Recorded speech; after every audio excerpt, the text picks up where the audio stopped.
Everybody ready? All right, y'all fire away. Jack, Michael Coe, WCHL Chapel Borough. Coming in sort of in the middle of the spring as you did, what have you seen from Zach Rice, who arrived here at the beginning of the new year, just as one of the most highly rated offensive line recruits the school's ever secured? Yeah, Zach has done a great job. It's been, we both kind of got here at the same time. But he's a great young man. He's very tough. He's got a great work ethic.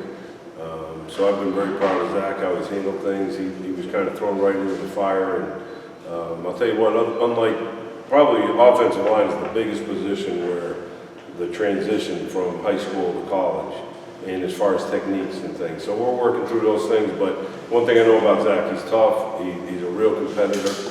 And so he's gotten better and better, you know, from the first day of spring ball that I had him to the end.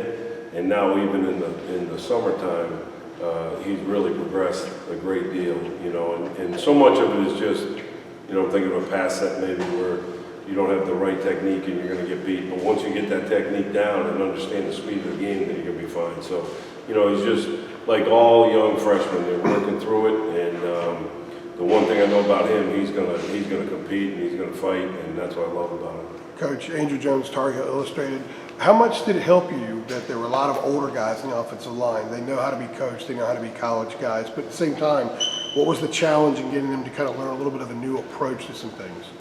Yeah, you know, it's first of all, we have outstanding character in that room, and that always makes it easy. I mean, those guys all want to play. They all want to do the right thing. You know, they're all great people, so that always makes it extremely easy. And they all want to be coached, and so I think you know, in that sense, they've really bought into everything, and they've done a great job with that. So the biggest thing is there are some differences, you know, right or wrong, but there are some differences, and so we've been working on those to, you know, try to get it the way we'd like to have it, you know, but they've done a great job with it. You know, the veteran guys are so important because they've been out there, they get it, you know, and they know the speed of it, and they know what it's like when you can't hear and they're jumping around in the different defenses and things. So you got to always have that veteran presence, and then we've got some young guys too that are going to be definitely right in the mix. So it's a good mixture of guys, and I'm just excited to get the season going. On that topic, how do you, with Anderson and Corey Gaynor competing, both veterans, Ryan's like 6 years senior, being a transfer, how do you handle that competition in sense that are critical? Yeah, I mean, that's a great question, and what a great problem to have. Both guys have played a lot. Both guys are excellent leaders.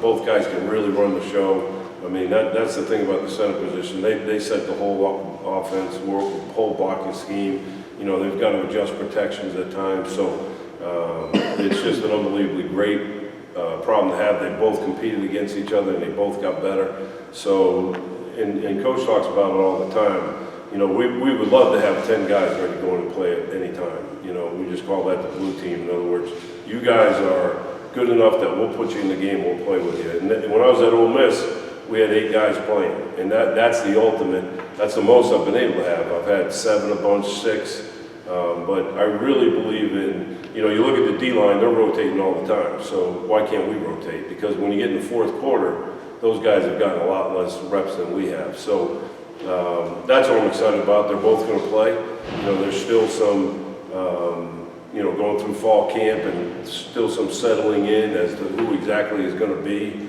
in that blue group, so to speak, that we can put in the game at any time. And then you just take it from there. And so, you know, it's an exciting thing for me because I know that obviously injuries are a factor. We don't have to worry about that. And then when you play that many guys, they get more into it, the game plan and things are more ready to go, and they always know that they have a chance. And then maybe the 9th, 10th, 11th guy, they realize, hey, I better make sure I know what's going on because I may get thrown in there. So I always love it when we have, you know, because I'm never a guy that believes you just play 5 and that's it. If they deserve to be on the field, they're going to be on the field, and so certainly those 2 guys are going to be on the field. Jack, Greg Barnes in South Carolina. Along those lines, are you a big proponent of the concept of cross-training to get even more guys available to play those positions? Yeah, 100%. I think it's important that you figure out who you can cross-train. You know, there's cross-training from right tackle to left tackle, and right guard to left guard, and then there's cross-training from tackle to guard and center to guard. And I think if you have a young guy, you got to be careful of that because you want to get them settled into a position and get them to master that. I think then, let's just say right tackle, for instance, then the next step would maybe be, okay, now we're going to get them some reps at left tackle. And then, but you always want to be able to cross-train, you know, with my experience in the NFL, and these guys all want to go to the NFL, you can't just be a center or a guard or a left tackle or a right tackle because there's only 7 guys dressing. So when you put 5 guys out there, there's 2 left. One has to play guard and tackle, one has to play center or guard. So those guys embrace that, you know, and they want to be able to learn that. I think you can get a little bit crazy with that where you're switching guys around all the time and they don't settle in. You know, so that's something that the bottom line is, you know, a veteran guy that's done it, you're more apt to try to cross-train them as they've mastered one position. But it's very important and it gives you great flexibility to where, you know, you don't have to, if one guy, you want to play the best 5 guys, you know, at a time. And so if one guy gets hurt, you want to put the next best guy in. So that gives you that flexibility to be able to do that.